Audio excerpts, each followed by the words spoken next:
My guest this evening is Connie Stevens. Now, before you go away and say, wait a minute, I already saw that show. No, you didn't. This is another show. And the reason we're doing this show is because Connie and I were chatting during the commercial breaks when we film the show. And we started talking about a very terrifying experience that Connie had in Los Angeles, and I was not aware of. And I think, and you and Connie thought that perhaps by sharing it, maybe you could learn something. So Connie came back, and we're going to talk about it, as unpleasant as it was. What happened, Connie? Oh gosh, it's so difficult to shift gears, but I'll try to really focus in briefly. I'll try to be as brief, but sometimes when you tell the story, you have to tell it all, otherwise you don't get the full impact. I sort of hesitate to ask you because I know it hurts to tell it, but... Okay. I was living at the beach. I've been living out in Malibu on an open beach with cottages to sort of live my own life, different lifestyle than I would have in Beverly Hills or any place like that. And I have another home in a place called Holmby Hills in town. At these 5.5 years, we had very little incidents that happened. The usual person knocking at the door saying hello, but for the most part, I've been in the industry for a long time, and people don't usually think of me in a violent way. They sort of pinch my cheek and say, "How are you, kid?" you know, and root me on. So I have never had any incident like this, and it was Christmas time, and the children and I are going to a new school, Westlake School for Girls, and it's right near our other house, and we had been talking about moving back to the big house. We call it the big house. It's much larger, and we've got a tennis court and a vegetable garden and all the nice things that it's a little hard to clean, tell you. I tried to do it too when I didn't have help, and my God, it nearly put me in the hospital. That kind of a house, you know? Yes. But we thought, well, the girls are getting bigger, they need a little space, I need space, let's go back at least for Christmas. So we went back the week before Christmas, and I had a very large Christmas party, and we enjoyed that. And the day after, my brothers came out from New York, and the whole family went skiing. So that was another week that I was away from the beach. From your regular house that you had been living in most of the time along the Malibu coastline. When I came home, I caught a cold skiing, and we were in the big house, and we had plenty of room for my brothers, and all the kids wanted to hang out together, so we never bothered. And there was a very strange message left with my secretary, sort of a hand-me-down message from the housekeeper to the secretary. To the secretary through one of my nieces. "Oh, don't forget to tell Aunt Con this." And I looked at it, and it said, "You have a very rude house guest," is the way it came out. No name or anything. And I thought, well, maybe that's Joanne Siegel, my neighbor. So I said, I don't know what she's talking about. Maybe I don't it's have at the any house beach, you know, what is it? Maybe it's at this house. So I called down there, and as happens down at the beach, the community, people are in show business, they leave town a lot, and my neighbors were gone, and Gary Marshall on the other side of me was gone. And I just decided to go down there because I wanted to get some more things. We had decided to move back, and I was going to plant some flowers, which I do a lot of my own gardening, and I stopped at our local florist. And in passing, I said, "Have you seen anyone in my driveway?" I said, "I got the strangest message." It must have been bothering me subconsciously for me to even say it. I don't know why I said it. And she said, "No." Well, don't you think sometimes that people's intuition is really about the best thing they have going for them? So in that retrospect, I think that maybe if we feel strangely about a situation, maybe we should investigate it a little bit. So I brought it out, and then I got embarrassed, and she said, "Well, no, I haven't, but why?" And I told her about the message. I said, "Joanne left me this message. We're all a beach community. As you know, when you're that close, everybody knows everybody. I think that's what I like about it." And the houses are very close along that. Very close. Because the real estate is so expensive. The anonymity, though, you know, you just... Right, but everybody's the star, so nobody bothers anybody else. Right, exactly. So what happened, Lee said to me, "No, but you're not going by yourself." I said, "Well, yeah, I'm just a quarter of a mile away from her." And she said, "No, call the sheriff." I said, "No." And she said, "Get on the phone and call." So I thought about it, and I called him, and the whole time I'm apologizing. I said, "Well, it's noon, and I got this message, and I've been skiing. I don't know what to make of it." And he said, "No, wait, Connie, don't go there by yourself. I'm 2 minutes away. It's the local sheriff. I see those guys on the highway all the time. I must say they have the finest policemen there. They do one hell of a job. They are by every 6 minutes, and if it weren't for these police, who knows what could have happened. He said, let me just take you home. You know, it'd be my pleasure. And they do it for all the neighbors. They're just very thorough young men. So he drove up, and the whole time I'm saying, I'm sorry to take you away. Is this lunch hour? You know the way I am. I'm sorry, you know. And he said, that's okay. And we couldn't get in, which meant that the door was locked from the other side. And I immediately became suspicious, and so did he. He saw my reaction immediately.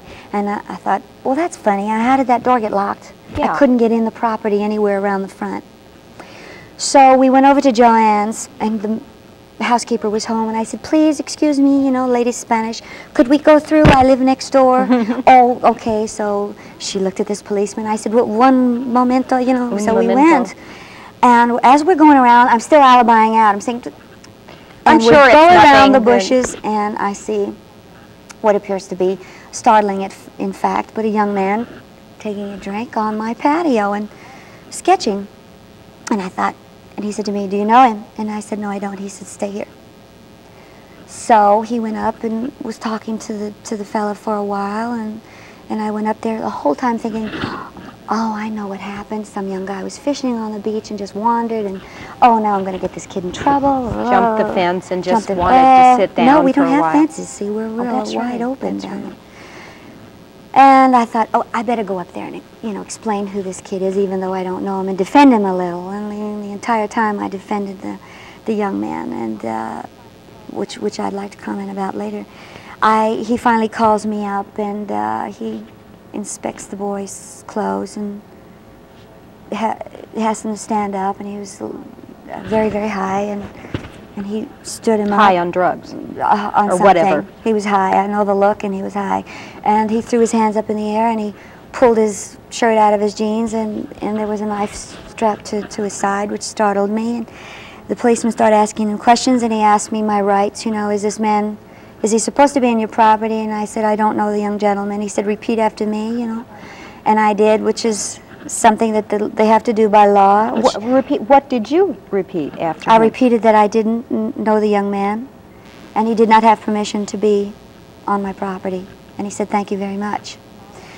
And I said, he said, go on and wait in the house. Leave us alone. Thank you very much. And he told me to really get lost and not be involved in this, to see what it was all about, which was a very good idea. And I walked into my home, and my home was, it was in a very strange state of affairs. It was very, very filthy. Tables were burned, there were candles, and there were posters of me and pictures and newspaper clippings, and it was very, very bizarre. And there were glasses everywhere. Every glass had either been used, or there was mildew and broken things all over the house. And paintings destroyed, and mainly the feeling of being terribly violated, which I was. And now I can identify with so many ladies who have something to say on this feeling, and owe it to each other to discuss it, so that everyone knows that we're not a closed group, and we shouldn't be, and people should understand this feeling and what we should do about it. We'll come back in a moment with more of Connie Stevens' story.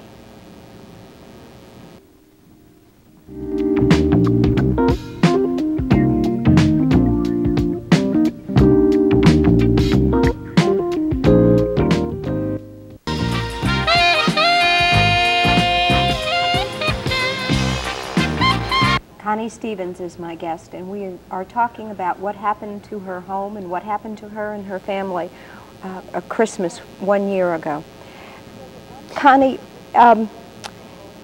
was it one person, or did he have a gang of people in there? The moral of the story is that no one is really immune.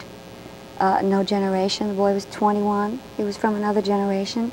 Obviously, somewhere in his life, some voids were not filled up, and I was just head of the list, you know, and I think that's what's happening in a lot of places in our country today. It's an isolated case. He was a fan, and how did he find out where you lived? he heard me on a talk show say that I lived in Malibu, and just went there and asked where I lived, and my neighbors or somebody at some store said right over there. And I was gone, and he broke in. Luckily he was you were there for gone, over 10 thank days. goodness. The whole thing is that we must bear in mind, as not only citizens and in fear of ourselves, as parents and as mothers, because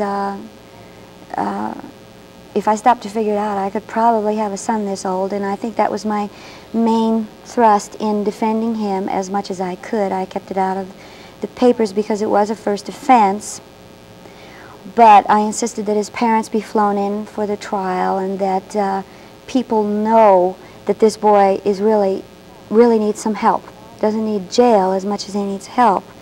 And it bothered me that perhaps these days that this is not the answer by just putting these young men into prison and so forth, and that no one is immune, and it's really for us to take care of each other, which is the other point of our conversation. If you have some more questions to ask me about it. What did he do when he saw you? If he was a fan of yours and he sought you out? Very strange. When I first met him, he looked right through me. I was standing no more than 2 inches away from him, and when he looked at me, say if that's the camera, he would look just past me. He never looked me in the eye. You were a non-person. You were Connie Stevens, the star, but you were a non-person. Yes, I was the non-person, and it disturbed me, and the police said that it's almost psychologically he really doesn't want you there because he's embarrassed he got caught, and you're breaking into his fantasy, and he really doesn't want you to be that person. He wants to keep that person in his mind. That's where the danger lies in society today, you know. Did you meet his parents at the trial? I didn't meet them. I saw them, and they were much older. His mother was in her 60s, I believe, and his father was in his 70s.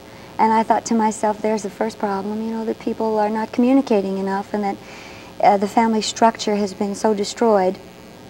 And I think so goes the family structure, so goes the community, so goes the nation, so goes the world, and the nations of the world. It has broken down so much so that we don't even know our next door neighbor half the time. We're transient. And I heard a statistic the other night that just really floored me. It's very interesting for some people listening, that there maybe is 7% of the United States that is still intact as mom and pop and grandma and grandpa and children in the home. Oh, in one home? In the home. 7%. That's not too good. No. Well, and I think that's what it's all about, is that people, as they're growing up, need a sense of balance and need a sense of framework in especially the world going so fast and progressing, that they need somebody to hang on to and to talk to. And when they don't have it, they seek other things to fill those voids that they need filled. What happened at the trial? What was the disposition of the case? He was very angry, and he was angry? He was a very angry young man, and he snarled, and from an angelic young face, very sort of wide-eyed, very, you know, innocent-looking face to a boy who really had problems. I knew he had problems at the trial, and I thought, what have I gotten myself into? Here I am involved in someone's life, and all I ever wanted to do was wear the chiffon dresses and smile and have everybody love me because I was just terrific. And here I was involved in real-life drama.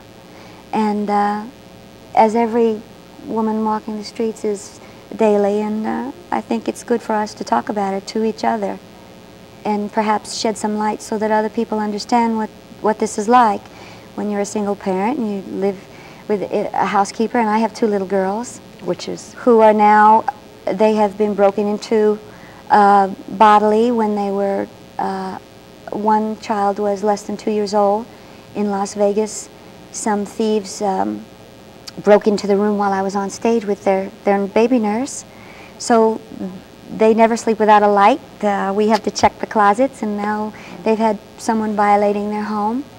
And For a month they were guarded by the Los Angeles police day and night, and there's a policeman on guard on the block. My neighbors were so concerned at the violence in the streets these days in Los Angeles. You know, it's very, very bad, that they all chipped in, and we have a policeman, an undercover policeman on the block now, and that's 24 hours a day? Yeah, well, no, it's 12 hours, you know, whatever, but he's there guarding our children and our lives, and I think that there's a way to combat that, and the way... Let's talk about that when we come back.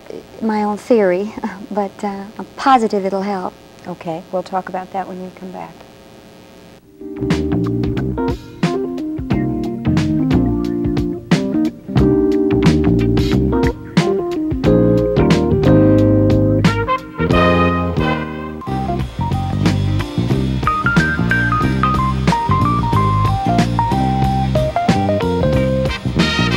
Connie Stevens is my guest. You may have seen me do something like that as we were going out for the last commercial. That's because Connie was saying, as she's, and I can see this, as she's telling me this and as she's telling you this, her face is getting very red. It's so painful that it's... I'm flushed. It's well, it just brings back memories. You sort of shove under the rug and stuff. But I want to talk about that to the ladies. The first thing you have to do for any of us, besides first of all, protecting ourselves, which I'll get into, but anyone who has a problem of dealing with some of these things is I think that we don't have to do it to ourselves, that the world has done enough to it, or they're about to. So we should discard a lot of those things that stay in our lives, that sort of permeate these well, you said memories. This young man was wearing a mask while he was having this fantasy. You know, yeah, but they used to wear masks, and there were 20 knives in the house. The thing about it is that there could have been a loss of life, and if not this time, somebody else's, and it was averted. And part of it is because a neighbor cared enough to worry that this was the wrong element in my home, and knew that something was wrong, and that's why I wanted to talk to Ellen about it, and to all of you ladies who have our fellas go away and work and the world being like it is. It's unfortunate, and I hope it changes real soon, and the best way to do that is that we have to watch out for each other. I think it's back to the welcome wagon. I think we should know our neighbors and care about our neighbors, and start working as a family community and protecting each other. And if it starts in the home and on the block, it will transcend into the cities and into the nation, and so goes the family, so goes the nation, so goes the world, as far as I'm concerned. Well, some of the police studies where they are doing this, the Neighborhood Watch program, show that it greatly cuts down on burglary in the neighborhood if the neighbors band together. Absolutely, because you see, if a kid on the street has 14 fathers to answer to, hey, Johnny, you were out of line last week, and don't talk to your mother like that. Whatever it is, if there's 14 to answer to, we're going to cut it down where it's starting, right, in the children, in that area where they really, and that's all they want in anyway, it's the attention and to talk to somebody. And if we band together, even though economics being what they are, I think we'll get a lot more enjoyment out of it, and we'll be safer, and it would enhance all of our lives. The point that I wanted you to bring up was that I brought up the mask that the man was wearing, not to give more gory details, but that you mentioned you had a picture of that mask. Yes, for a long time I had it in my house along with the police files and things, and I found that if I went near the drawer, if I passed the drawer that it was in, my whole system was wrecked. I couldn't think. I couldn't answer the children correctly. I went out of control, you know. And then I finally decided to get rid of the damn thing. I got rid of everything. And I'm just saying that we don't need to do this to ourselves. It's over and done with, and we must discard those things because we have enough to worry about. We'll be back in a moment.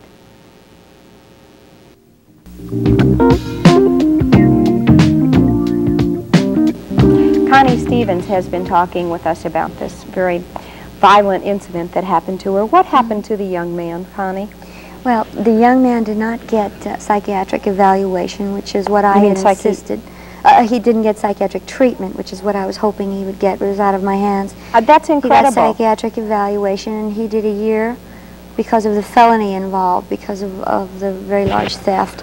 And I'm very upset about that because he was released, and I didn't feel that he got enough help. I've received mail since. One letter was just pathetically beautiful, and the next letter was... You mean from him? Yes. While he was in jail? Yes, and the next one was so bizarre. And the strange thing is the police told me, stop, you know, I went so far as to call the judge and ask him to, what have I done? And this poor young man, he said, stay away from it and stop being involved and have nothing more to do with it, because the next letter was totally bizarre. And he was just picked up 4 days ago. I don't know what the offense is, but I was told. They sort of keep an eye on him. Anyway. You know, it sounds like the young man who is alleged to have tried to kill President Reagan, and he was involved writing to a movie star and fantasizing about Jody. Well, that's what we do. We fill up those voids, and I hope this part of the other part of the show tells what I feel about the family structure. I think it's very important for us to be very, very close to our neighbors, and the welcome wagon should be back again. And we know our neighbors and take care of each other, because if it's in the community, it'll be in the nation, and in the cities, and in the world. To change the subject completely, I think people would like it if you would remind them what dates are the events for your celebrity tennis tournament coming up, and a little bit about the events and the ticket prices. Okay.